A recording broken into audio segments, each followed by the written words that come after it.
Welcome to the Deal Champs podcast. I'm your co-host, Strat Daddy. We have the master of hair with no hair out today. We have Captain America, who's back holding the crown, holding the name. Let's Very go. happy, bragging about his friends with benefits, even though he's got 6 kids. You know, it's a wild situation he has over there. But, you know, who am I to judge? But my name is Stratton Brown. We got some great topics today. I think the title of it is going to be huge. And then a couple other solid ones. A little bit about me. We scaled 2 different companies to 7 figures. We own a 7-figure real estate portfolio. And now we're on the journey to net $1 million in 6 months, wholesaling houses nationwide.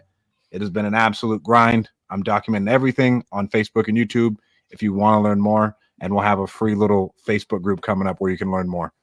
We have the master of hair, Mr. Jason Pritchard. What's up, everybody? Thank you guys for joining. I see everybody streaming into my IG chat. Good to see you guys. This is your other co-host. It's Jason Pritchard. Quick backstory on me. Worked in corporate America for 15 plus years. Hated my job. Was unhappy in my life. Burned all the boats and started real estate investing full-time in 2014. Since then, we have not looked back. We've done 450 deals. We own a rental portfolio just north of 100 units here in California. And our goal, as always, with this pod is to try to transfer as many valuable learning lessons as we can to you guys that are watching so you can skip past all the mistakes that we made and get to where you want to go as fast as humanly possible. We have Captain America, who didn't want to feel left out with a special hat. He wanted to wear a hat today, so he wasn't square. I'm trying it out. You guys were both rocking hats. I'm just glad that we got your Obama internet worked out. Enough juice just to get up live on the internet. I'm proud of you. Stratton gets grainy. I think his internet's provided by the Democrat National Party, I believe. So if he gets a little grainy, that's the reason why, you know. Yeah, that DNC internet. Yeah. And Jason, we gotta let the people know that today could be a little extra energy and excitement from you. There could be foam from the mouth. We don't know. We'll see how excited you get with the topics. But tell the people what you're working with before I give my intro. 6 Celsius is deep, by the way. 6 Celsius is what are we talking about? The topic for the buyers? We're talking about you, bro. You No, can't drink water. You're on the brink of fucking exhaustion out there. Yeah. Bro. Before I give my intro, I just can't help. I'm too excited to hear you tell the people what you got going on over there. Guys, this is how much I'm committed. This shows you the level of commitment and drive that we all have. Dean can be in Europe vacationing with his family. He'll come in and jump on a pod. I haven't had water at my house for 2 days. Haven't showered, haven't shaved, haven't done anything. And I'm here today for the people because we care so much about you guys tuning in for us. And Deal Champs are here to bring some value to you guys. So yeah, we're excited for this one. If you guys didn't Luckily, know, you can't smell me. 2 days. Yeah. 2 days. Someone broke into Jason's backyard, uprooted his well, put a hole in it. Wait, and then this all happened Jason- because someone broke in the backyard? Is this true? No. Oh, that was gonna make this so much more interesting. I was like, wow. This is getting good. Not at all. But Jason only drinking Celsius for 48 hours. That's true. It. For some reason, Jen and I don't have one bottled water in our house. I don't know how that's even possible. We have no water here. I've been drinking Celsius and God knows what for the last 2 days, guys. So just bear with me as we go over.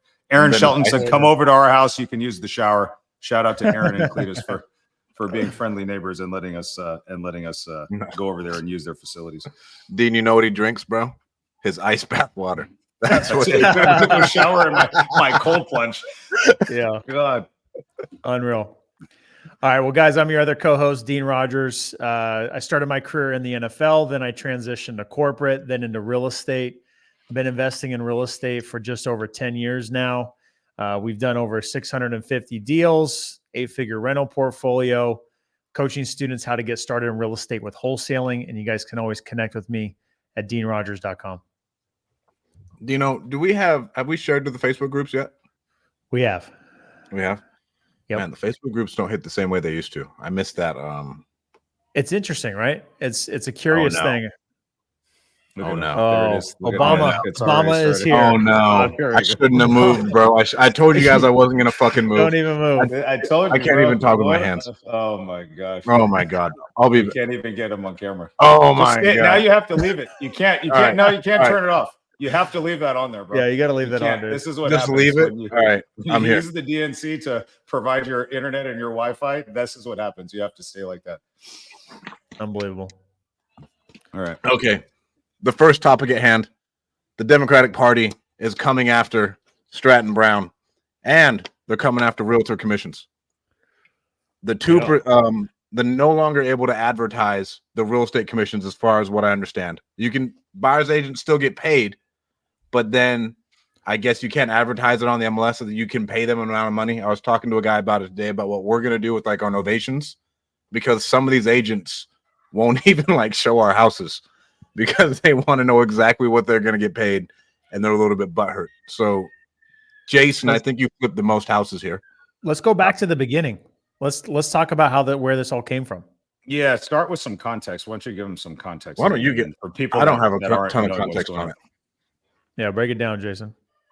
So the long and short of it, guys, without getting too far in the weeds, is starting on August the 17th, right?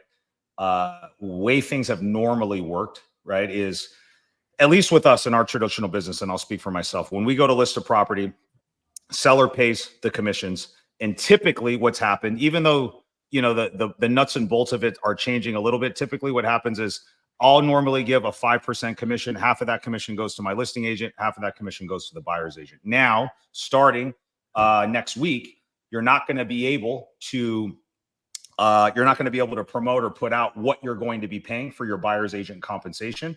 And buyers are going to have a little bit more, sellers are going to have a little bit more flexibility, it seems like, with where they're going to put that number out. And I think the big thing, it doesn't really change the mechanics of the way that this has been working for a long time, because we've always had a choice as sellers to pick and choose where we're at.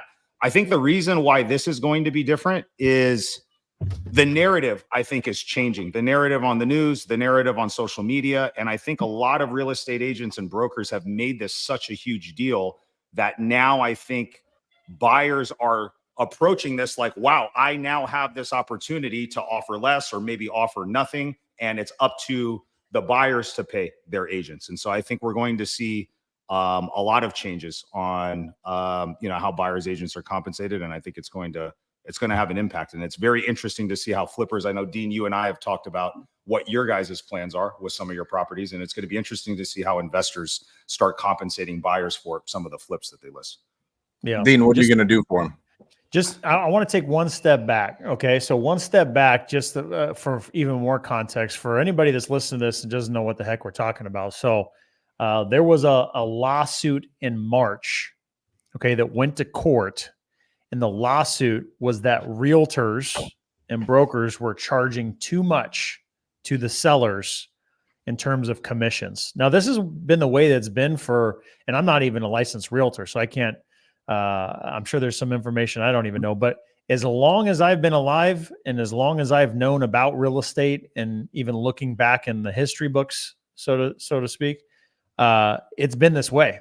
And it's been, 5, 6, or 7% commission is pretty standard, and it's going to change from market to market of what is paid by the seller to sell their house. Okay. Someone lists their house, and then there's a buyer's agent that comes into the transaction and they get paid as well. There was a lawsuit in March from the National Association of Realtors, and there was a $418 million settlement where the NAR, National Association of Realtors, has to pay $418 million in damages, quote unquote, over the next 4 years. That's pretty insane. I mean, that's historical. So then the question becomes, who's going to pay that commission to the buyer's agent, right? And as of August 17th, officially effective August 17th, sellers no longer are required or expected to pay buyer's commissions, and you're not even able to promote, as Jason said. You're not even able to put in the MLS when you're listing your house for sale that you're willing and able to pay. Now, I'm sure there's some workarounds that you could do in the description of the property, or maybe in the MLS there's actual like a note section that you can have specifically just for realtors. Maybe you're not let Jason say no. None of that. No. None of that. You can't put anything. No. Not even in a description or anything. I've even heard, and I'm not saying I'm going to do this, but I've heard another big investor that I think that we all know, I saw him post this on his story, was on all of his listing prices, the last digit he would be, instead of like 299,999, Yeah. it would be like 300,000. So it'd be 300,002 or something like that, or 003. So then that way it's like a way to kind of drop a hint over there, dude. But yeah, you can't put anything. My understanding is you can't put anything. There's nothing. And so what it's going to force, and this is tough, dude, because I really feel, I think the people that are going to get hurt ultimately are the buyers in this situation, because we all know, and I think we're all on the same page with this, is that when you're buying a house, like, can you do it without professional representation? Of course you can. Is that the right thing to do? Is this the right thing if you're a first-time home buyer, you've never transacted a house, you don't know what a home inspection is, you don't know what, all the different due diligence clauses and periods, you have a 60-page set of documents that you have to sign, you've got all your lending documents. Is it right to do that without representation? I don't think that it is. And now you're saying, in order to get representation from a professional that knows what they're doing, you're going to have to potentially come out of pocket 2 or 3%, which could be, even out here, dude, on the low end, that's $6, $7, $8 grand, $10,000 plus. That most people, I'm telling you right it's now, not. I think this will play a role in stagnating the market if it goes the wrong way. In my opinion, I don't think any buyers, like first-time home buyers, nobody has that money. Like in like the entry-level market, nobody has that money. And so I think if it really goes on to them, it'll stagnate the market because people just can't afford it for a while. And there's still not enough inventory. Like, it's just not going to happen.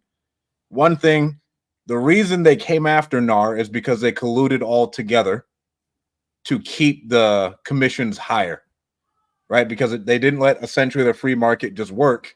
And no matter what, no one was like going to let the commissions go down to like 3% total. That was like the big issue that they had, is that they didn't let the market work and let it actually be a free market and just shift down eventually over time. With how many fucking realtors there are, you would think, just like in every other business, that someone would be like, hey, we'll do it for a point. And then eventually that would have happened across the country. Just like in every other business, like the margins get competed away. But NAR is the largest lobbying group, I think, in the country, besides like, teachers unions and like some other like random unions. It's huge. Yeah. And I think this is another reason why they're cracking down on wholesaling, because they're losing so much market share the way it is. NAR has to lobby to get these things passed too. True. Just so they can keep money in their pocket. And even though wholesaling and off-market stuff, I'd say is 5% of the market share. Yeah, it's I've got lots of people, tons of people chiming in on my IG chat, and a lot of them are agents that are following. So Josh Ledesma says it has to be 2 clicks removed from the MLS. No IDX feeds are permitted. So the way that I'm understanding Josh's comments is it has to be 2 degrees of separation from listing on the MLS, right? So you can't. Yeah, it's pretty wild, bro. So that means it wouldn't be able to be on Redfin or Zillow, right? I don't think, because that's all IDX stuff that gets pushed in through the back end. Right. So you can't do anything. Yeah. And so it creates a really bad situation for buyers. And then it's a difficult conversation for buyers agents, because a buyer's agent, before you even go show a house, dude, you got to sit down and get a compensation agreement in place. And you got to say, hey, if we find a property, which I don't think there's anything wrong with that, right? I think I don't either. Buyer's agents should be paid for their time. So for me, I have no problem with that at all. But think about how that's a high degree of difficulty conversation to have, guys. If it's like, before I sit and spend any time showing you, you're going to have to agree to compensate me 2.5%, 3% of the purchase price of whatever house you guys. So if you're shopping in a $400,000 price point and I want 3% as a buyer's agent, you have to agree to compensate me $12,000. And if the person who's selling your house only gives up 1.5% and I want the other 1.5%, that's your responsibility to pay. So you're telling, I don't think think about when you're buying a house, they want to buy furniture, they want to do some upgrades and repairs. They want to get all like new TVs, all the cool shit that you want with your house. All the money that they're saving typically is going into the house. They're not going to want to funnel 6 or 10 or 12 grand out of those funds to go do that, man. So I think that makes it a very difficult conversation, and it puts all of the leverage, unfortunately, a lot of times into the seller's hands and also the listing, whoever the listing agent is, right? But really the sellers now, and that's what I was saying at the beginning, guys. I think the narrative has really changed because it isn't really that much different than way things have happened. But I think sellers feel more empowered now because of how big of a deal this has been, right? So I actually went on an appointment on Sunday, and we were talking to the guy about a cash offer versus a listing. And he was talking about, well, I really feel like listing because he wants to make more money. But he said, if I listed, I'm only going to offer 1%. I've been following the news. That's verbatim what this guy said to me when I was standing out in his front yard. Dude. Now it's another one of those bullshit objections to the you got news. on I know what's going on. I'm only Yeah. going to offer 1%, and I'll pay my listing agent 2.5%, because for him as the seller, he's trying to make as much money as he possibly can. So the narrative shift, I feel like, is one of the big things that is going to really change the way that buyers agents gets paid. I So I had don't Jeff- think. Go ahead, Dino. I was just saying, I had Jeff on my IG say, we can't even let someone in an open house without showing they have a BRBC signed already or sign one on the spot. I'm only assuming a BRBC is a buyer representation contract, right? For their compensation, crazy. yeah, for the buyer's agent compensation. Can't even go in the house. So this That's nuts. two things that I heard that just like I never hurt even my heard head. that. That's new. Yeah. So first, what Josh said on your IG, Jason, about having to be 2 clicks away, like you can't even put it in a description that you're willing to pay a buyer agent commission, and you have to have it on some third-party site, not even Redfin or Zillow, but maybe like your brokerage site or something like that, or Facebook or something like that. To me, that's going to create a barrier and make things difficult. It's going to be a lot of phone conversations over the phone. Hey, are you paying a buyer's agent? Click. You're not, right? Yeah. And then not even letting someone in the house without a buyer representation. Think about you as the seller, right? We're trying to sell these. We're trying to get as many people in the door. We're trying to get these houses sold, and we've got gatekeepers at the front saying you can't even see this house.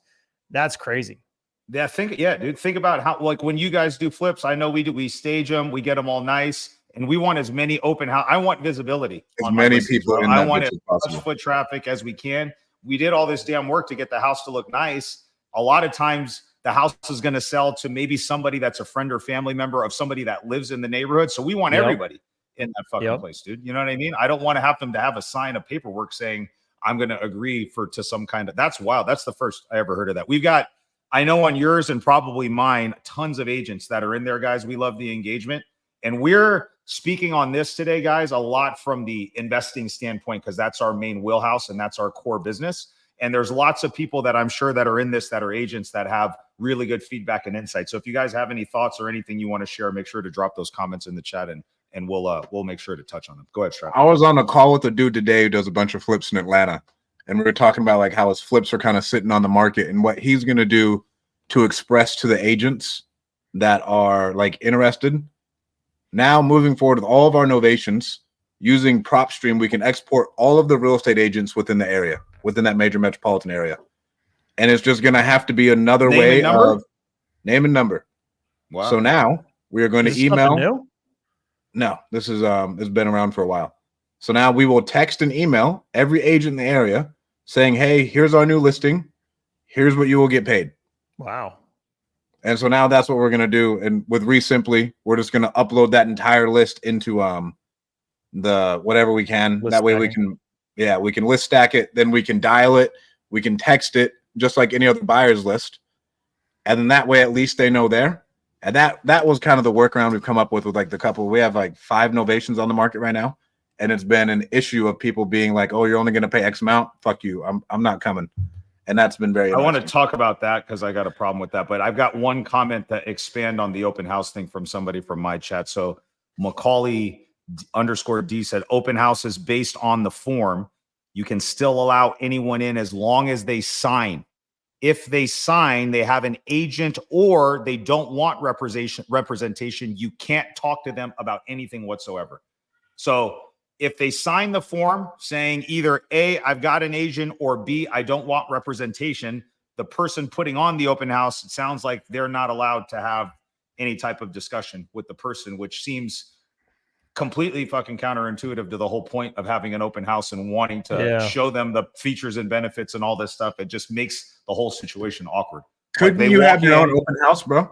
Couldn't you just be like, hey, a team member of mine's hosting an open house. Talk to my people. They're not an agent. That's what we do. That's what we do all the time. But I guess what they're saying, and I'm glad we did this pod today because I didn't even know that. I'm kind of detached from this process, and normally our agents do it. And so I think it's a good learning lesson even for us on the call. It's like, let's say you're the only agent there, family walks in and they don't want representation or they're already with somebody, you can't talk to them. So you're literally just standing there like silent while they're walking around, and they can just walk in and walk out and you can't say nothing. I mean, it seems like it completely defeats the purpose of what an open house is. So I just hire an unlicensed person and have them sit in those open houses and gather information. I don't know. Yeah, it's pretty weird. Yeah. I want clarity on that because Jeff says, yeah, that's right. They can choose to be unrepresented. But if they are unrepresented, are you saying they're not able to talk to them about anything? Is that that's what Macaulay _D that's said bananas right now? Jeez. Yeah. See yourself out is what they say. Pretty much, dude. That's wild. I could see it hashing itself out fast, though. I don't think it's such a big industry that someone's going to come up with a solid workaround, and that's just going to be the way the business is done. Here's the thing that's always irked me with agents, and I see agents like spouting this right now, and it kind of bothers me, dude. And I get it. Everybody should be fairly compensated. I have no problem with somebody getting compensated, and this honestly just made it harder for agents to get. And it sucks, dude. That shit sucks. And I'm not trying to act like it isn't what it is, right? But I get a lot of people where kind of like nonchalantly or very out in the open, agents will be like, well, if this house is paying me 3% and this one's 1.5%, I'm just not going to show my client this 1.5 one. And I don't personally think that that's the right thing to do, dude. Like, I think your job is to show the agent, your client, the houses that they want to see, irregardless of the compensation. You've got to do your best to try to negotiate what that is. But it's always irked me, dude, when it's been like, well, I'm just not going to show that house. And I mean, really? Like, you're not going to show the house, dude? Like, that to me doesn't make any sense. And if there's agents that are on this that think that I'm wrong and that like have a contrarian opinion to what I'm saying, and they think that it's okay to not show a property if the buyer's agent compensation is less than whatever your standard is, 3 or 2.5%, I'd be curious to hear. I don't know, bro. I can't think of a good argument on that. That's not sounding like a 5-year-old being upset. That's how it comes across, as like, if we're trying to do the best thing for our client, right? Obviously our compensation needs to be taken into consideration. I don't want anybody to work for free, but if your client really wants to see this house, but you're intentionally taking over to this house because the compensation on this house is better, that to me feels like a disconnect there. And I don't feel like that's the right thing to do for your client. But yeah, it's been interesting interacting with more agents because I've never done it before. And then we have 4 or 5 different states of like interacting with agents and how they approach things, and how it's been very, very interesting. What's our next one? You got anything else in the comments? I feel like there's I got some stuff in the comments. For some reason, some of our stuff isn't coming through on our chats here on StreamYard that I can see on Facebook. But Jeff says agents should get their loan officer license and hedge their bets. It's probably going to get pretty interesting out there. Tamara on Facebook says, I just text agents directly and that works great. I agree. That's probably a good way to do it. Cletus is asking, who's responsible for monitoring the compliance with all these new regulations? I don't know. Realtors are broker, most likely their broker. I think their broker, and then the DRE for California will probably be next level of compliance, right? So I think it sucks, dude. I mean, I know with brokerages and just traditional broker model, I mean, those are run on such thin margins, generally speaking, dude. Like I know lots of people in that space, right? And if that's, this is going to have a negative impact on those guys for sure, man. I feel bad. And I think it speaks to the point. We talk about this a lot. Like, I don't think it makes sense just to do one thing in real estate, right? I don't think it makes sense just to be a wholesaler. Just like I don't think it makes sense just to be a buyer's agent, right? I think the people that are going to evolve and thrive through this market and through these changes and through all of that stuff are people that have the capacity to do different things and provide different solutions for the people that they're working with, i.e. their sellers or their buyers and their clients, right? And I think if you can go there and offer them a cash offer, you can offer them a listing option, you can offer them something creative like a novation and anything else in between. I think those are the people that I think are finding success right now. I think the people that just stick with, you know, this is the way that it's always been and they're mad that like things are changing, that outlook for me is never going to be productive. That's something we talk about often, right? Like you have to pivot and adjust. I couldn't agree more that you got to have multiple different ways that you're investing your time, I'll just put it, to get results. I don't think you should be the jack of all trades, master of none, where you're trying to be, you know, great at all these things, but you need to be able to pivot and adjust to the time. So, you know, we've talked about how at times we've been flip heavy, then we pivot to wholesaling, then there's good times for rentals. If there was only one thing that I focused on and did, you know, we would have gone away and not survived during certain times. So, let me see here. I think that you guys think that the buyer's commission will just get whittled down to nothing with people just working for free, essentially. Like, do you see that happening? I think there's people wanting to raise to the bottom, bro. I think instead of like, we should post this comment from Justin because it gives good context here. So I'm gonna show it really quick. So buyers agents have to show up and actually bring value. Full stop. Okay. I think the biggest thing right now is instead of like really truly showing your client what your value proposition is, most people will opt to just cut their fee. And I think it's harder to show why you're worth that 2.5% or 3%. It's harder to have those discussions. And I do think that most people, instead of skilling up and getting better and evolving and becoming better real estate professionals, better communicators, better at like portraying that value to their clients, I think a lot of them will be like, yeah, I'll do it for X or I'll do it for Y. And I do think that's going to compress some of those things, man. And so, yeah, I don't know, man. I think it's going to remain to be seen. And we've had some open discussions, and I'll be very honest with you guys, dude. We did some math, and we did a calculation on all of the commissions we've paid through July of 2024 on any deal that we ended up listing on the MLS. So this is a flip or a wholesale deal, right?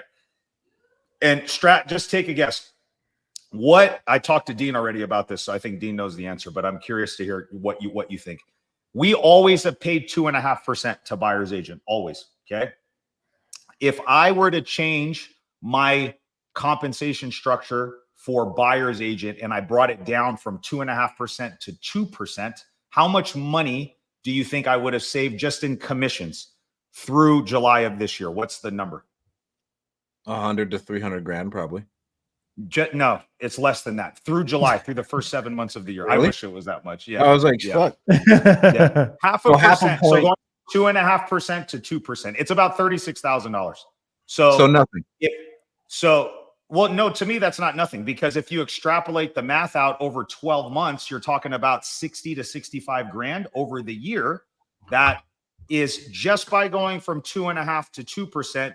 Brings back an additional 65. Changing nothing in your business, and you just literally got profit of another changes. We just 2-3 deals. We take this one little lever and we adjust it down by 0.5%.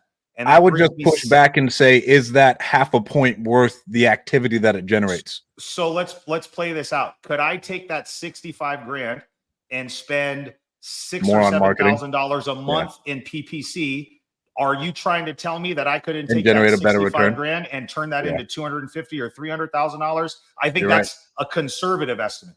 Yeah, right? You're right. So I think it's pretty conservative that I could pull that money back in, redeploy it into more marketing, push some more leads into my team. My team's happier. We're closing more deals. We're more profitable as a company, right? And I didn't lose anything, really, right? Well, that's not maybe necessarily true. So what we were talking about, Dean, was like, what is potentially on the table here if you make that change as an investor? Because I think investors are like one of the people, like, think about that. If we're bringing 50 transactions every year to the market, like we're bringing a lot of inventory to the market. Oh, yeah. You know what I'm saying? So what are the pros and cons of doing that? The pros are obviously we save a little bit of more money, we can generate more revenue, but there's downside to that too.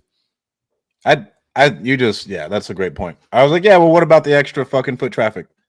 There's nothing that is going to outpace that extra money into marketing. As far as like bringing in more buyers, you'd have to have, unless you're bringing in people who want to pay you ridiculous amounts of money. Like there's nothing that would outpace that marketing. It's one thing about what price you sell the property, but to the point that we're trying to make, are buyers agents going to be discouraged on showing your property if it's not at what was traditionally the going commission for buyer's agent?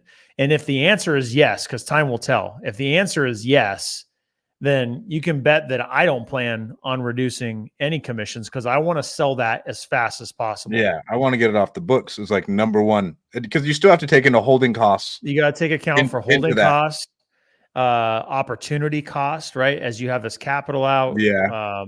So for me, I want to hold that property as few days as possible. And if I'm going to sell it faster as a result for having that buyer commission higher, then I'm going to keep it there. Yeah. But and are you thinking, so here's the flip side to that, is the only reason why you think you sell it faster because agents that would typically not show that house because it's less commission are going to show that house because they're getting paid full. I don't think that you're wrong.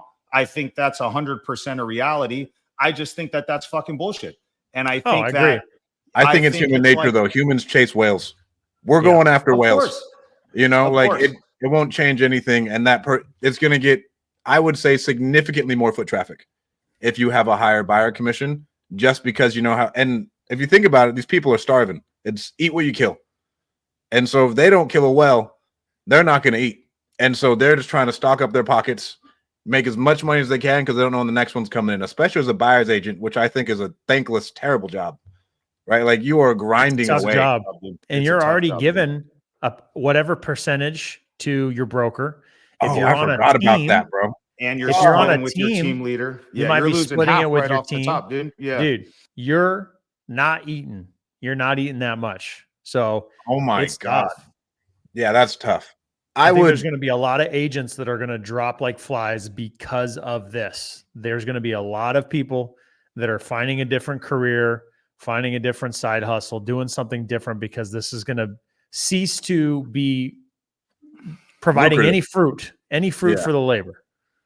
So here's this got a lot of engagement here. So lots of comments. One of them that says from Diane Bassett, buyer's agents are no longer the gatekeeper of whether the buyer views the property. That buyer can always go directly to the seller's agent. So the question, and I guess the counterpoint to this argument of like, hey, we probably get less activity, we get less showings, is the houses are out there and they're available. Like we don't need to go to a buyer's agent to go on Zillow and see a property.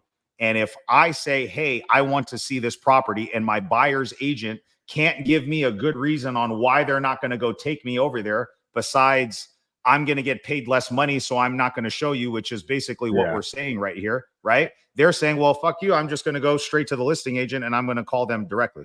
So I do think that that's a possibility. I think just the listing agent becomes the end all be all. The listing agent has more leverage. And I think we're in a market where if there was a ton of inventory, I would be less inclined to even be thinking about this stuff, right? Because there's tons of options out there. So if this house doesn't work, then, you know, you can go pick from 10 other houses. But we all know that inventory is probably the biggest problem that we have, right? There is no inventory, dude. So if you're the only available house in a half-mile radius that's redone and there is no competition, I think sellers will have more leverage here. Yeah. I think that there will cease to be a buyer's agent, and that listing agent kind of just takes on more, and they end up double ending a lot of it. And then that commission will get driven down too over time. So like now, because like the listing agent, they're not double ending anything if let's say they're not the seller doesn't offer compensation. And it's just like, hey, 3%. They're going to have to do twice the work and get paid the same, bro. Yeah. Oh, bro. So it's going to end. It's all over. It's all over, bro. It's no fun. It sounds like I no don't know fun. if it's over, but it's changed. I think it's going to change. It's going It's to going to change change for sure. It's going to get It's weird for a changing. while. Who would do Yeah. that? So here's Who a would comment do from Jeff. I think this is very likely right here. And he made a football comment I can't help but throw in there. When we were talking about being able to pivot, he said a tight end can block and catch, right? So you got to be able to do multiple things. So he says the offers are going to come in with expected seller concessions now. Now, I got to pause here because there's more to his comment. When I first got started flipping houses, it was expected for your house to sit on the market for 2-3 months before you even got an offer. Okay. You're literally sitting, just biting your nails every night. And then when you did get an offer, they wanted you to help pay closing costs, 1%, 2%, 3%. That was very, very common when I got started. So Jeff says the offers are going to come in with expected seller commissions, just like when I first got started. So what you're going to see is over asking with higher requests for concessions and less than list with a lower seller concession. Okay. So basically like trying to compensate for that additional commission that's going to get paid by the buyer and them trying to qualify for that amount or justify paying for that to see something like that. So, and then another comment from Jordan. Do you think the buyers will just call the listing agent instead? We just got done talking about that. I see that happening a lot. That's what you do, bro. If the buyer's agent gives them friction, I think 100% they're just going to be like, screw this, dude. You know what I mean? Why would you need That's where the value prop. How well are you explaining your value proposition to your client as a buyer's agent? Yeah. Because if they're not sold on your ability to help them get through this entire process and help provide value, not just in getting the house, but doing the due diligence, keeping you from like getting sued or doing the proper inspections. So those are the things that I think the value that you really need to sell. Tons of value. Just like, yeah, show me your house and you don't have to worry about it. I work for free because the agent, the seller is the one that's paying me. That no longer is going to fly anymore after the 17th. That's not happening. What do you guys think about that comment from Jeff about offers coming in either higher or lower with concessions being in the mix? I definitely see that being likely and possible because, again, that's how I got started. That I saw that on almost all offers where we were expected to pay 1%, 2%, 3% to help with closing costs, and that's just where the market was, more of a buyer's market. I don't see it being like a huge correlation, but yeah.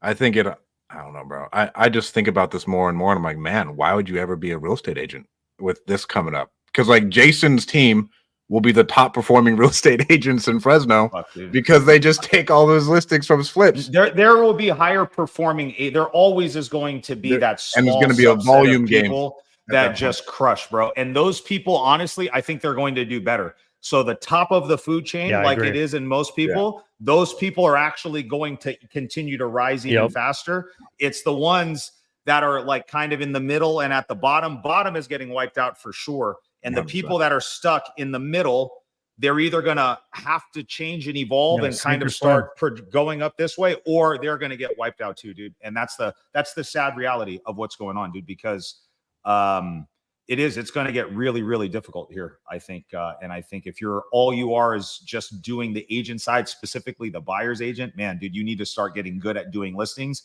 and you need to start implementing some of the investing stuff that we talk about. You guys don't need to recreate our businesses, but if you could make an extra 30, 40, 50, 100 grand a year, what's your average deal size, Dean? Do you think, just off the top of your head, like just average deal that you've done this year? Do you know what that number is? You're talking about profit or the purchase price? Profit. Yeah. Just on an average deal. I'm just trying to give them some context. If you do one deal as an investor this year, our number blended between wholesales, wholetails, and flips, if we blended that number out, is like 28 or 29,000 bucks. That's what our average deal is. Okay. So if you guys did just the average deal here and you did 2 or 3 of those, you're putting an extra 60 to 90,000 bucks in your pocket.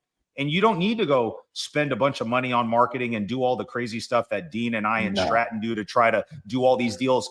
A lot of those deals will come right from your network, guys. A lot of those deals, if you just turn that camera around yourself and you start asking your sphere of influence for some of these fixer-upper properties, I guarantee you'll do 1 or 2 investment opportunities if you're consistent about that. And then you can take that money and then redeploy it into maybe paid marketing or something else and grow if you really want to. But you've got to start doing something different. Mine's at 24 right now. Without the deals, we got a handful of deals that are pending about to close. Ours is at 24. Some of the ones we have pending will bring it up maybe a couple more thousand because there's some juicier ones. So that's where we're at right now. Yeah, I don't think it's the same. I think that only really applies to California, because as you go into these other markets and like you think about real estate agents and you anything under $200,000 to wholesale in is terrible. Yeah, like no, you're not like wrong. Like the prices, I just don't think would keep those people alive. Yeah, it's like lower cost of living, but in these like the Midwestern markets, bro, it's going to be a bloodbath. I mean, you have the same thing is true like on the agent side. If you're an agent in the Midwest, you're only making 2.5% of 200 grand, dude. So I'd rather I think the economies of scale are true no matter what. So even if you're in a Midwest market, right? I think deals, would it be safe to say that you think deals maybe are a little bit easier to do than in California? They're just maybe lower margins. Is that a fair characterization in some I'd say it's easier to do, but then the margins are like terrible. Smaller, right? Yeah. Like and I think it's not worth your time. Like we have a couple of them to where anything under 100 grand, bro, there's lots of times where we tell the seller, like, we just don't want the house. Yeah, for like a $5,000 rip or something. And I think your lens that you're viewing things through, I think is completely different than an agent that's teetering on the, I got to go back and get a W-2, you know, or I can try to really make this real estate thing work. A lot of people will take $8,000 to $10,000, dude, on a smaller assignment on maybe something that doesn't make sense for us. I just think adapting to change and evolving, I think, is going to be key. And this is going to create some waves in the market for sure. I love it. Any more comments before we move on to the next one? Cletus says, if you want the house, bring your best offer. Spoken like a true flipper. I love it. Oh my God. All right. Next one. What do we have here? Ooh, let's go with the morning routines. Jason's morning routine is slightly changed. He wakes up, gets in the cold plunge, then he drinks the water to hydrate himself, and then he goes about his day. I drink the cold water now. What is your typical daily and morning routine? I like this because I know Dean is not anti-routine, but just because his life is in a different space. So this will be a good contrast to talk between him and I about this thing. So for me, the way that my routine looks like right now, on my best days, I'm up around 6 or 6:30. I get up, I have Project 369 journal. I'm adamant about this. I've gone through about 15 or 20 copies of this. It's just a daily gratitude exercise journal that helps me with goal setting. It helps me keep the things that are most important to me top of mind. So I fill that out. I'll usually read 8 to 10 pages out of a book. This is a really, really good book. I'd recommend this for both of you guys. Hero on a Mission. The coach that we hired from Sharper said this was his favorite book. I started this one. So right now we're kind of going through this. And then I have a visualization exercise that I go through that's very simple. I'll usually sit outside and I'll have this visualization exercise that helps me feel more in touch with my goals. Then I like to work out, and that's it. So the getting up, journaling, reading, visualization, that takes me 30 to 45 minutes. I'm off to the gym. I'm back, ready to start working. My workday typically starts at 9 is when our first team meeting is, and I go from there. So that's my routine. The reason why I like morning routines, okay, this is what I equate it to, is can you just get up and start? I've heard Hermosi say this a lot, right? He's like, instead of fucking jumping in the cold plunge and then doing the red light sauna, then meditating for 30 minutes and doing this 3 hour, I could just spend 3 hours working. And yeah, fuck, sure, of course, that's true. Here's why I like it and what works for me. I equate it to like priming your engine, right? And if you're trying to, like I used to cut the grass. That was one of my chores when I was younger. And before I would start the mower, I always press a little button on the side of the mower to prime the engine because it wouldn't do a cold start. Bro, look at this fucking metaphor. And so what a metaphor, bro. And so for me, I always just perform better when my engine is primed and I spend a little bit of time to start my day filling up my cup, bro. I use that as a way to kind of recharge my battery. It gets my head straight. It keeps me aligned with what I'm supposed to do. I feel better when I do that. And a lot of it is just like, damn, does this feel better? Then great. If I roll out of fucking bed and I try to come here to work, I don't feel as good as if I spend an hour and a half doing all the other stuff, right? Yeah. So for me, if I could just roll out of bed without doing anything and just start hammering it away, then I would do that. But like for me, I like to get my engine primed before I go, dude. So that's why I like morning routines. I've tried them both.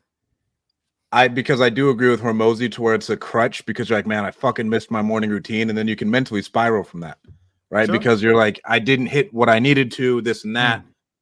Depending on the day, right? It is good to wake up and just kind of bang some shit out.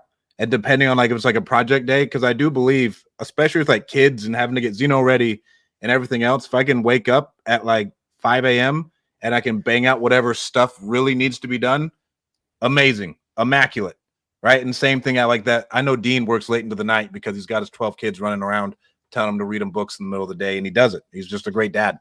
But I know Dean works super late for the same thing, right? And so I've just switched that work period to a later point in time. Now I just do my morning routine because I was trying to do everything. I do visualization right now, like you, Jason.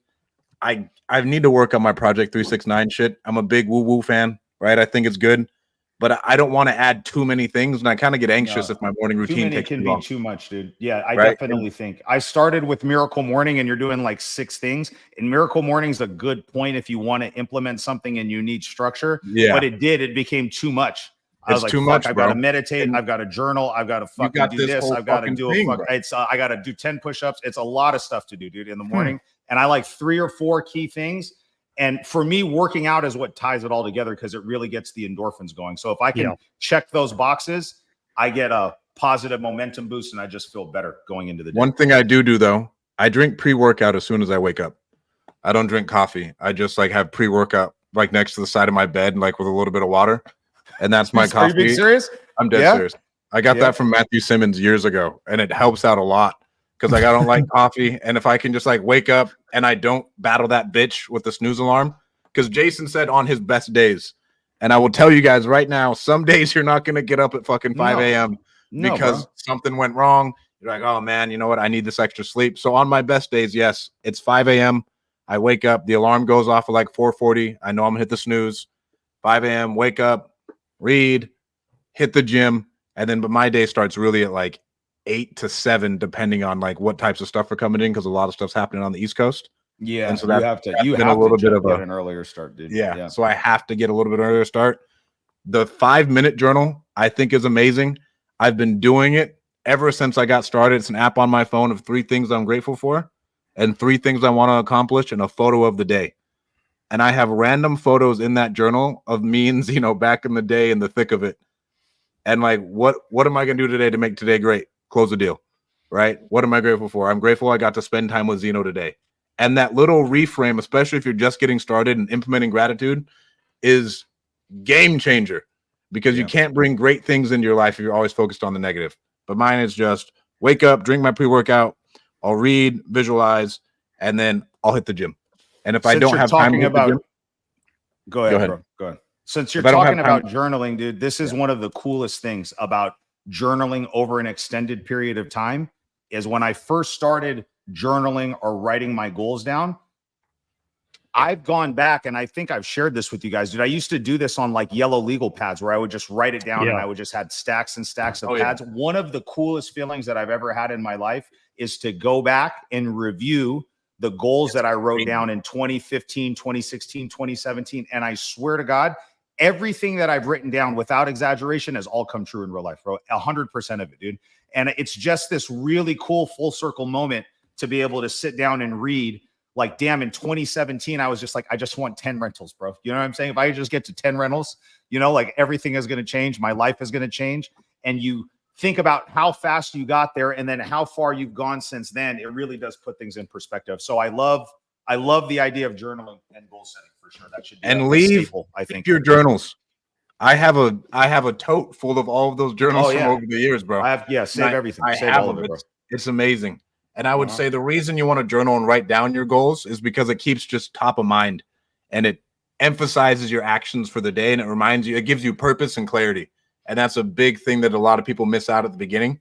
Like, you need purpose and clarity of like, what is going to get done today and what am I going after? And every single action that I'm doing is taking me towards this goal. That's what the whole visualization and goals thing is, writing them down every day, is to keep you focused and like keep the main thing. Sorry, I'm convinced. Dean can't say anything that would convince me not to do a morning routine right now. I've sold myself, and Stratton, you just sold me right now. So I feel like now the morning routine is even more important after talking about this shit.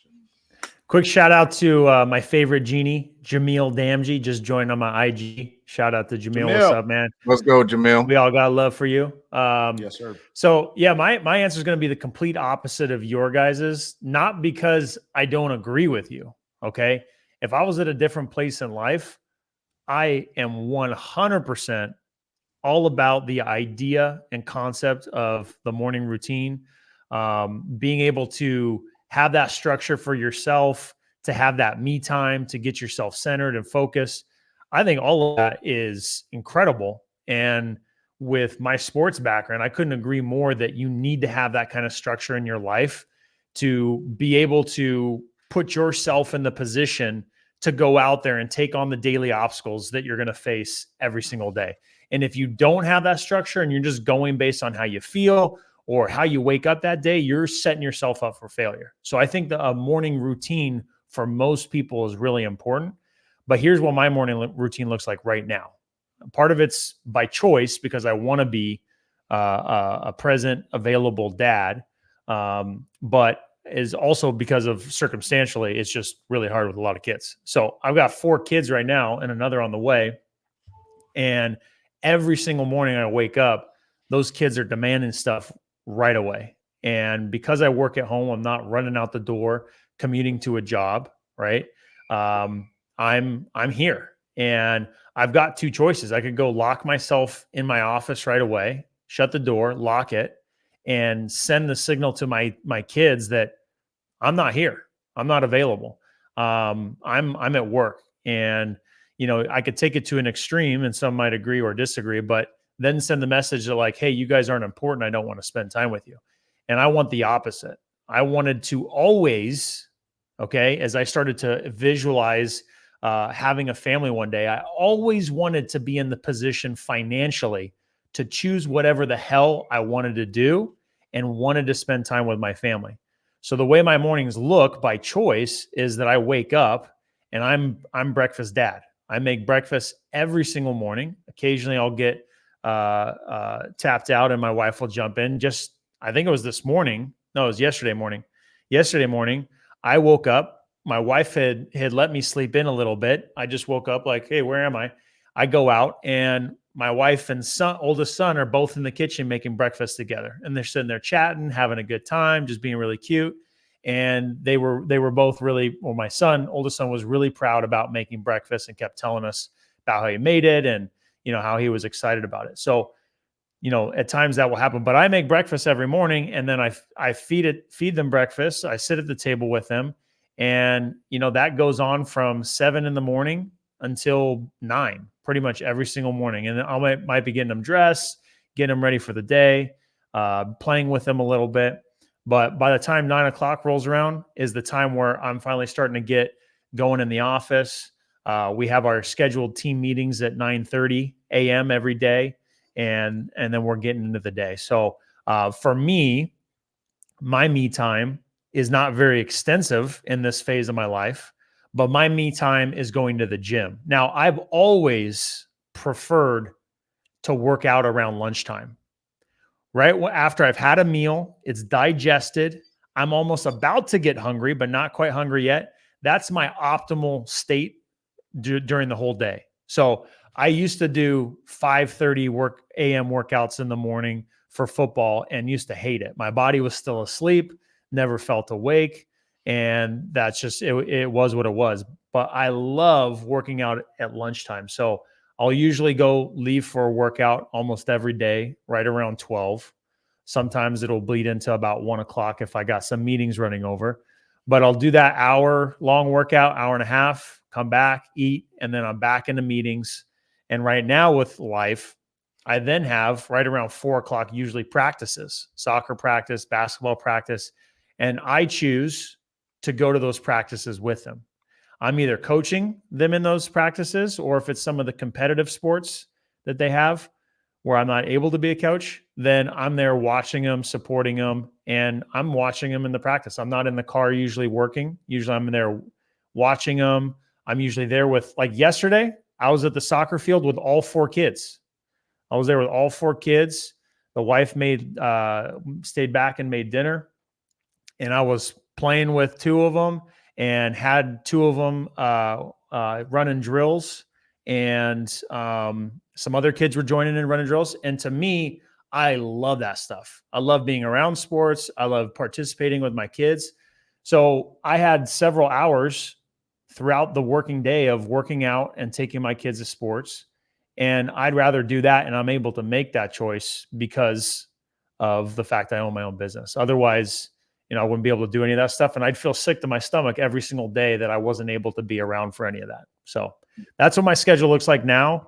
And I think once the kids are older, right, and they're out of the house or more self-sufficient, there's no question that I want to spend like the first 3 hours of my day working out, cold plunge, sauna, yoga, stretching, all that kind of stuff, just to make sure that I'm in the best health that I can be.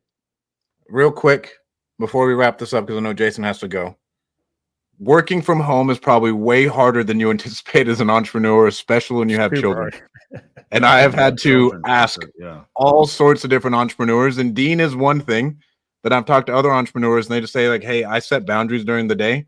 I come down 2 times, but they know just not to come in my office, because if I need to be present at 5 o'clock to be there for everything, I just can't be talking to my kids all day. I have someone come interrupt, because it throws off the rhythm and everything else. And I want to be just done at 5. And that's okay if that's like what you're going for. And then I would shout out Michael Butler. Am I pixelizing, Jason, or is that you? That was him. Oh, let's go. Let's go. Got him. They tried to hack me, dude. The DNC tried to hack me. Interception, dude. Look out. What is happening, bro? Russian hackers. See, they went for they're getting through your bro. They're going for it. They don't want you guys to be great. This thing, bro. Fuck. All right, last thing. Shout out Michael Butler. When I wake up early, so I don't have to rush my child to get ready for school, because it just creates more anxiety in his life. Like that energy that you portray as you're getting ready, like, hey, get up. Hey, we're behind. You send your kid to school in a completely different mindset, mental state, and everything else, where if you're up earlier, you handle your shit, and then you're like, hey, bud, what's going on? Let's get you ready for school. How you doing? Then you can make him breakfast and do everything else. And that's something that's a reason I do wake up earlier, because I've noticed a difference where I'm not up and I don't have time to prime my brain and do everything else. And we're just up and at it and chasing it down. He performs differently in school. He feels differently. I can tell he's stressed because, like, I'm stressed. Like, hey, we don't want to be shitty parents getting to school late every day. Yeah. Whatever it is. And so take that into account as you are building your life around your business. That's a great point. I think that's such an important point, dude. Like I'll speak from me and maybe just some of the learning lessons I've had as a dad. I was 19 going on 20 when my son was born. Right? I had literally no business having a kid when my first son was born. And I made all of these things that I would look back on as mistakes now, dude. And one of the things is constantly feeling rushed, constantly creating this sense of anxiety and stress because it's like this all the time, right? And naturally, I'm just like that. But I think especially what you just said right now as men modeling to our sons, dude, like nobody is going to have a bigger impact on how that boy gets raised into a man than we do, dude. And if you're constantly creating this like high tension environment, his self-confidence is going to be lower. His ability to communicate and express himself the right way, none of that stuff is going to be good, dude. So it's really cool to hear you doing that. Dean, I think it's awesome what you're doing, dude. And it's like, if I had a do-over as a dad, I just did the best that I could when I was young trying to do that. But all the shit that you guys are doing, I think is great. And it's way more important than a lot of the business related stuff, dude. So I think we just have to find your dynamic, and your dynamic is your dynamic. So we were at Fuel last week, dude. Listen to this. And this was something that really resonated with me. We're at Fuel. Tom Kroll was one of the keynote speakers. And he said, I don't believe in work-life balance. He goes, I believe in harmony in all the important areas of my life. And for whatever reason, that really resonated with me, right? So it's like never going to be a 50-50 balance between work and life and this. I don't think that exists for people like us.